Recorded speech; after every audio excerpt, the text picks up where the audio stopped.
আমাদের আজকের গল্প শ্রী বিভূতিভূষণ বন্দ্যোপাধ্যায়ের অশরীরী।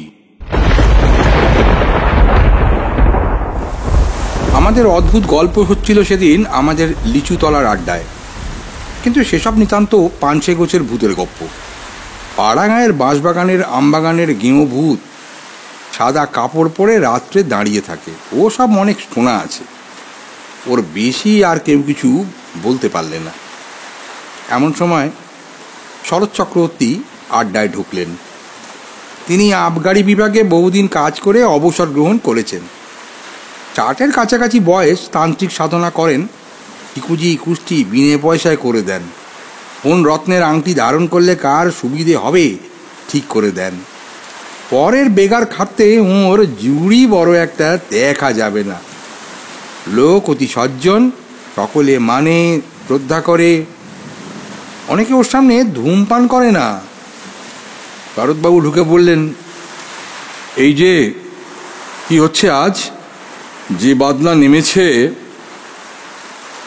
শ্যামাপদ মোক্তার বললেন, আসুন আসুন চক্রবর্তী মশাই, আমাদের ভূতের গল্প হচ্ছে বাদলার দিনে, তবে তেমন জমছে না। আপনার তো আবার এসব ব্যাপারে। আমি একটা গল্প বলতে পারি, তবে সেটা ভূতের গল্প নয়। কিসের যে গল্প তা আমি জানি না, আপনারা শুনে বিচার করুন। আমাকে সেবার হঠাৎ জলপাইগুড়ির ওধারে ডুয়ার্স অঞ্চলে বদলি করল। আমার পরিবার তখন ঢাকায়, তাদের ওখানে রেখে জলপাইগুড়ি চলে গেলাম নতুন জায়গা। সেখানে নিজে না দেখে শুনে কি করে সবাইকে নিয়ে যাই। বিশেষ করে ছেলেমেয়েরা তখন ঢাকা স্কুলে পড়াশোনা করছে। যেখানে গেলাম সেখানটা জলপাইগুড়ি থেকে অনেক দূরে, ছোট লাইনে যেতে হয়। পথে চা বাগান পড়ে, মনময় অঞ্চল, কিন্তু দূরে সবুজ বনরেখার পটভূমিকায় হিমালয়ের উত্তুঙ্গ শিখরমালা চোখে পড়ে। বড় নির্জন স্থান। আমি যে জায়গায় গেলাম তার নাম হলদিয়া। ছোট্ট জায়গা। আমি সেখানে গিয়ে সিনিয়র সাব ইন্সপেক্টরের বাসায় উঠলাম, কারণ আমার বাসা তখনও ঠিক হয়নি। সে ভদ্রলোকের নাম রেবতীমোহন মুখুজ্জে, বাড়ি নদিয়া জেলা। বেশ ফর্সা, লম্বা, দুহারা চেহারা। আমায় খুব যত্ন করলেন। দিন কয়েকের মধ্যে বাসা ঠিক করে দেবেন ভরসা দিলেন। তৃতীয় দিন সকালে আমায় বললেন, আপনাকে একটা কথা বলি। হ্যাঁ, কি? আপনার এখন এখানে আসা খুব ভুল হয়েছে। কেন বলুন তো? আপনি জানেন না কিছু এদেশের ব্যাপার? না। কি ব্যাপার? না, এই বর্ষাকালে এখানে ভয়ানক ব্ল্যাক ওয়াটার জ্বর হচ্ছে চারধারে। আপনি নতুন লোক, আপনার তো খুবই জ্বর হবার সম্ভাবনা বিদ্যমান। 2-1 বার জ্বর হলেই ব্ল্যাক ওয়াটার জ্বর দেখা দেবে। তখন জীবন নিয়ে টানাটানি পড়ে যাবে। এরকম এদেশে কাণ্ড। তবে আপনারা আছেন কি করে? সে কথা আর বলে লাভ নেই। ইচ্ছে করেই নেই, আছি পড়ে পেটের দায়ে। চাকরি ছেড়ে দিলে এই বয়সে যাবো কোথা, খাবো কি? আমার 2টি মেয়ে পরপর মারা গিয়েছে ব্ল্যাক ওয়াটার ফিভারে। তবুও বদলি পেলাম না। এই করি শরৎবাবু, বলুন। তবে তো একটু সাবধানে থাকলেই হবে। জলটা গরম না করে খাবেন না বাইরে গিয়ে। ব্ল্যাক ওয়াটার ফিভার হলেই কি মানুষ মারা যায়? ভালো চিকিৎসা না হলে বাঁচার সম্ভাবনা খুব কম। বিশেষ করে এই বর্ষাকালে যারা নতুন আসেন তাদের ধরলে বাঁচানো খুব কঠিন হয়ে পড়ে। আমি এরকম 2টো কেস দেখেছি, 2টোই মারা গেল। শুনে মনে ভয় হলো, কিন্তু সাবধান হই বা কি করব? বিদেশে বেরিয়ে কত দূর সাবধান হওয়াই বা চলে? যা থাকে কপালে ভেবে কাজ আরম্ভ করে দিলাম। 10-12 মাইল দূরে দূরে গাঁজার দোকান, মদের দোকান তদারক করে বেড়াতে লাগলাম। খুব ভালোই লাগছিল। বর্ষার সবুজ অভিযান শুরু হয়েছে বনে বনে। কত রকমের ফুল ফোটে, কত রকমের পাখি ডাকে। দূরে হিমালয়ের তুষারবৃত কি একটা শৃঙ্গ একদিন দেখা গেল। মিছরির পাহাড়ের মতো ছকছক করছে সকালের সূর্য কিরণে। তবে রোদ বড় একটা উঠতে ইদানিং আর বড় দেখা যেত না। ইতিমধ্যে রেবতীবাবুর চেষ্টায় ভালো একটা বাসা পাওয়া গেল। উঁচু কাঠের খুঁটির ওপর কাঠের তক্তা বসিয়ে তার উপর বাংলো ধরনের ঘর করা হয়েছে। কাঠের মেঝে বেশ শুকনো, খটখটে। ঘরটা বেশ বড়, আলো হাওয়া বেশ আসে। মনের ভয় ক্রমে কেটে গেল। তখন মনে ভাবি, রেবতীবাবুর ওটা উচিত হয়নি। এখানকার মাটিতে পা দিতে না দিতে অমন ভয় দেখিয়ে দেওয়া কি ভালো হয়েছে? কেন করলেন ওটা রেবতীবাবু? অন্য কোনো মতলব ছিল নাকি? 7-5 ভাবি। এখানে আমার এক ব্রাহ্মণ আরদালি জুটল, নাম দিগম্বর পাণ্ডে। লোকটা অনেকদিন সেখানে আছে। রান্না করতো খুব ভালো। সে হাট বাজার, রান্না বান্না সবই করত, কোনো অসুবিধে ছিল না। মাস 2 পরে সেবার বামনাপাড়া নর্থ বলে একটা জায়গায় আবগারি তদারকে গেলাম। সেটা একটা চা বাগানের পাশের ছোট্ট বাজার। চা বাগানটার ট্রাকগুলোর গায়ে লেখা আছে বামনাপাড়া নর্থ টি এস্টেট। পাহাড়ি একটা ছোট নদী পেরিয়ে আমার গরুর গাড়ি বাজারে গিয়ে থামল। বেলা তখন 10টা। 2টি মারোয়ারি মহাজনের গদি আছে। তারা বন অঞ্চলের উৎপন্ন সওদা করে। দেবেন সামন্ত বলে মেদিনীপুরের একজন ব্যবসায়ীর কাঠের কারবার আছে। গাঁজা ও আফিমের দোকান সেই দেবেন সামন্তের ভাই শশী সামন্তের। ওখানে বসে থাকতে থাকতেই আমার শরীর কেমন খারাপ হলো, মাথা ধরল। দেবেন সামন্তকে বলতে সে কি একটা হোমিওপ্যাথিক ওষুধ দিলে। বললে এতেই সেরে যাবে, কোনো ভয় নেই। আমি বললাম, আপনাদের এখানে ব্ল্যাক ওয়াটার হয়? মানুষ মরে, তা মন্দ মরে না। আপনারা ভয় পান না? আমরা অনেক দিন আছি, নতুন যারা আসেন তাঁদের ভয় একটু বেশি। সবাই দেখছি একই কথা বলে। গাঁজার হিসেব চেক করতে করতে আর যেন বসতে পারলাম না। তাড়াতাড়ি কাজ সেরে নিয়ে গাড়িতে উঠে পড়ি। জলতেষ্টা পাওয়াতে বামনপাড়া নর্থ চা বাগানের একটা গুমটি টিনের শেড থেকে জল চেয়ে খাই এক নেপালি দারওয়ানের কাছ থেকে। যখন বাসায় পৌঁছলাম তখন বেলা গিয়েছে। আমার তখন খুব জ্বর। পথেই কম্প দিয়ে জ্বর এসেছে। খবর পেয়ে রেবতীবাবু ছুটে এলেন। ডাক্তার টাকা হলো, ওষুধ ও ইঞ্জেকশন চলল। 3 দিনের মধ্যে জ্বর ছেড়ে গেল। দিন 15 বেশ আছি। সবাই বলল ঠান্ডা লেগে অমনটা হয়েছিল, কিছু না। আমিও নিজেকে সেইভাবেই বোঝালাম। আমার বেশ কাজকর্ম নিয়ে ব্যস্ত হয়ে পড়লাম। শরীরে কোনো গ্লানি নেই। একদিন হলদিয়া পুলিশ থানায় বসে থানার দারোগার সঙ্গে গল্প করছি, হঠাৎ আবার জ্বর এলো। দারোগাবাবু লোক দিয়ে আমার বাড়ি পাঠিয়ে দিলেন। আরদালি দিগম্বর পাঁড়েকে ডেকে বললাম, জল দাও। জল খেয়ে শুয়ে পড়লাম। 3 দিন ভীষণ জ্বরের ঘোরে কাটল। রেবতীবাবু এবং থানার দারোগাবাবু 2 বেলাই আসতেন। কিভাবে আমার সাবুর বার্লি তৈরি করতে হবে আমার আরদালিকে শিখিয়ে দিয়ে যেতেন। 3 দিন পরে জ্বর কমে গেল। ক্রমে বেশ সেরে উঠলাম। কাজকর্ম আবার শুরু করে দিলাম। দিন 15 পরে চা বাগানের একটা আবগারি কেস দেখতে গিয়েছি। আবার হঠাৎ জ্বর এলো। এবার একটা জিনিস লক্ষ্য করলাম, এখানকার জ্বর ভেলকিবাজির মতো আসে, আবার ভেলকিবাজির মতো চলেও যায়। সুতরাং প্রথম জ্বর এলে আমার যেরকম ভয় হতো, এখন গা সাবার দরুন সে ভয় একেবারেই নেই। আরদালিকে ডেকে বলে দিলাম, আগের মতো পথ্য প্রস্তুত করে আমাকে যেন খাওয়ায়। এবার কিন্তু একটু অন্যরকম হলো। অত সহজে এবার আমি নিষ্কৃতি পেলাম না। দিন দুই পরে উৎকট ব্ল্যাক ওয়াটার জ্বরের সব লক্ষণগুলি আমার মধ্যে ফুটে বেরুলো।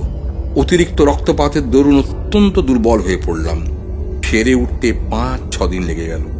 দিন দুই পর পথ্য করার পরে একদিন সকালবেলায় আমার সঙ্গে রেবতীবাবু আর দারোগাবাবু দেখা করতে এলেন। আর্দালিকে চা করে দিতে বললাম, কিন্তু তাঁরা চা খেলেন না। পরে বুঝেছিলাম তাঁরা চা খাননি ব্ল্যাক ওয়াটারকে ছোঁয়াচে জ্বর ভেবেই। দারোগাবাবু বললেন, ভরতবাবু, একটা কথা বলি? হ্যাঁ বলুন। আপনি এখান থেকে চলে যান। কেন বলুন তো? ডাক্তারবাবু তাই মত। আমাকে তো কিছু বলেননি। দারোগাবাবু ইতস্তত করে বললেন, না, আপনাকে বলেননি, আমাদের বলেছেন।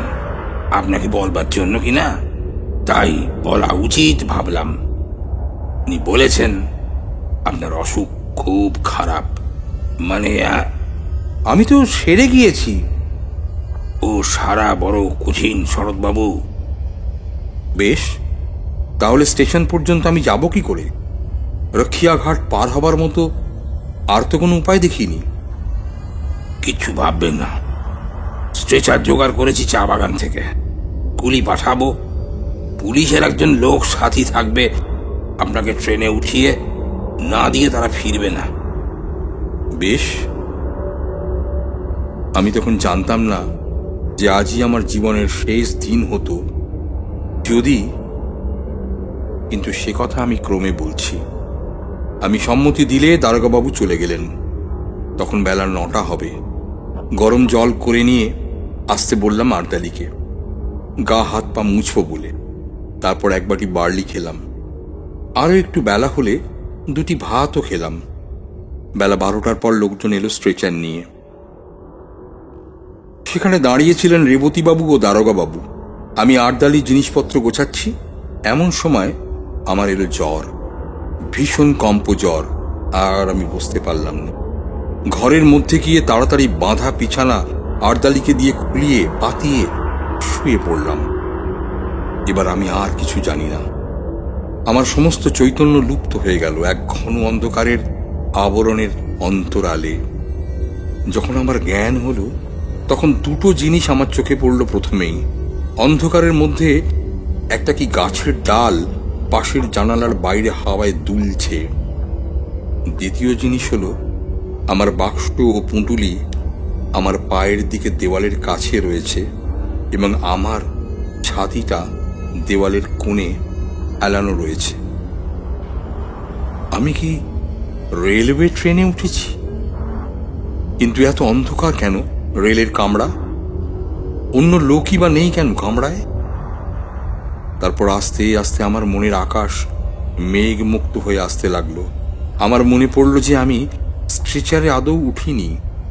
জ্বর আসাতে ঘরে এসে শুয়ে পড়েছিলাম। কিন্তু ঘরই যদি হয়, আর্দালি দিগম্বর কই? ঘরে আলো জ্বালেনি। আমি কোথায়? তৃষ্ণা পেয়েছিল। ডাকতে গেলাম মুখে, গলার স্বর আটকে গেল। 2বার ডাকতে গিয়ে 2বারই তাই হলো। আমার মনে হলো বাইরে চাঁদ উঠেছে। জানলা দিয়ে ঘরের মধ্যে চাঁদের সামান্য আলো এসে পড়েছে। কিছুক্ষণ সামনের দিকে চেয়ে রইলাম। ঘরের মধ্যে বা বাইরে কোথাও কোনো শব্দ নেই। হঠাৎ আমার দৃষ্টি নিবদ্ধ হলো বাইরের দিকে। কে ওখানে বাইরে? এতদিন পরেও আমার গা শিউরে উঠল। দেখলাম কি জানেন, একটি কালো মতো মেয়ে অত্যন্ত দ্রুত গতিতে আমার ঘরের চারপাশে ঘুরছে আর একটা কাঠি দিয়ে মাটিতে কি করছে। 2বার আমার সামনে দরজার ফাঁক দিয়ে সে নিচু হয়ে ঘুরে গেল। 3বারের বার মেয়েটি হঠাৎ মুখ উঁচু করে আমার দিকে চেয়ে হাত নেড়ে বলল, কোনো ভয় নেই, গন্ডি কেটে রেখেছি। আজ রাতে গন্ডির মধ্যে কেউ আসবে না। ঘুমো ঘুমো। অতি অল্পক্ষণের জন্য মেয়েটিকে চোখের সামনে দেখলাম। তারপর সে ঘুরে গেল ওদিকে। আমার আর জ্ঞান রইল না। ঘুমিয়ে পড়লাম কি? এরপর কতক্ষণ পরে জেগে উঠেছিলাম তা বলতে পারবো না, কিন্তু তখন চোখ খুলেই দেখলাম এই কালো মেয়েটি আমার শিয়রের কাছে বসে। তার বয়স বছর 18-র বেশি হবে বলে আমার মনে হলো না। আর একটা জিনিস লক্ষ্য করলাম, মেয়েটি যেন খুব ঘেমেছে, ওর মুখ ঘামে ভিজে গিয়েছে, যেন সারা শরীর দিয়ে যেন দরদর করে ঘাম ঝরছে। আমি ওর দিকে চেয়ে দেখতেই মেয়েটি চমৎকার শান্ত স্নেহময় সুরে বলে উঠল, জাগলি কেন? ঘুমো ঘুমো, কোনো ভয় নেই, ঘুমো। শেষবার যখন ও ঘুমো বলছে তখন আমি ঘুমিয়ে পড়লাম ওর কথা শুনতে শুনতে। ঘুমিয়ে পড়বার আগে সেই গাছের ডালটার দিকে নজর পড়ল। জানলার বাইরে তার গায়ে জ্যোৎস্না পড়েছে।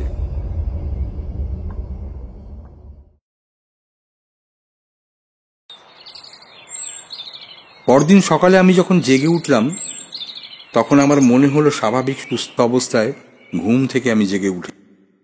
আমার শরীরে কোনো গ্লানি নেই, কিন্তু শরীর বড় দুর্বল, বিছানা ছেড়ে উঠতে পারলাম না। ক্রমে ক্রমে একটু বেলা হলো, তখন দেখি দিগম্বর পাড়ে আড়দালি সন্তর্পণে পা টিপে এসে ঘরের মধ্যে উঁকি দিচ্ছে। আমি ডাকতেই যেন সে চমকে উঠল, কোনো উত্তর দিল না। আমি বললাম, রেবতীবাবুকে ডেকে নিয়ে এসো। থতমত খেয়ে সে যেন চলে গেল।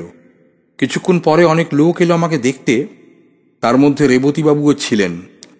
রেবতীবাবু বললেন, কেমন আছেন শরৎবাবু?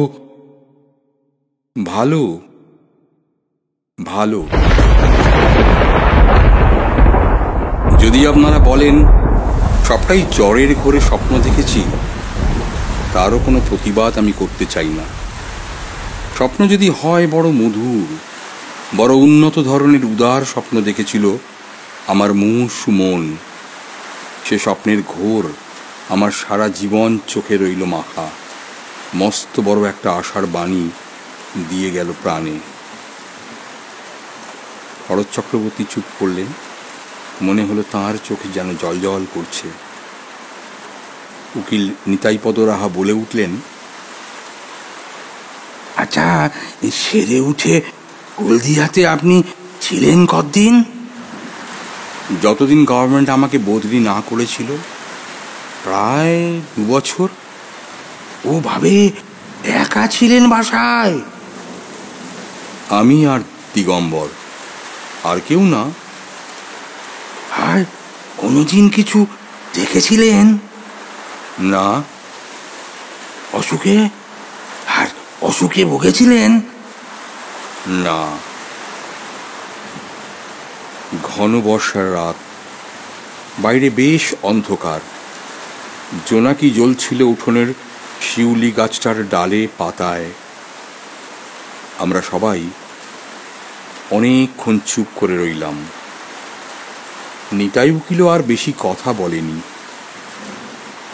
বৃষ্টি এসে পড়বে বলে শরৎ চক্রবর্তী ছাতি নিয়ে বাড়ির দিকে রওনা হলেন।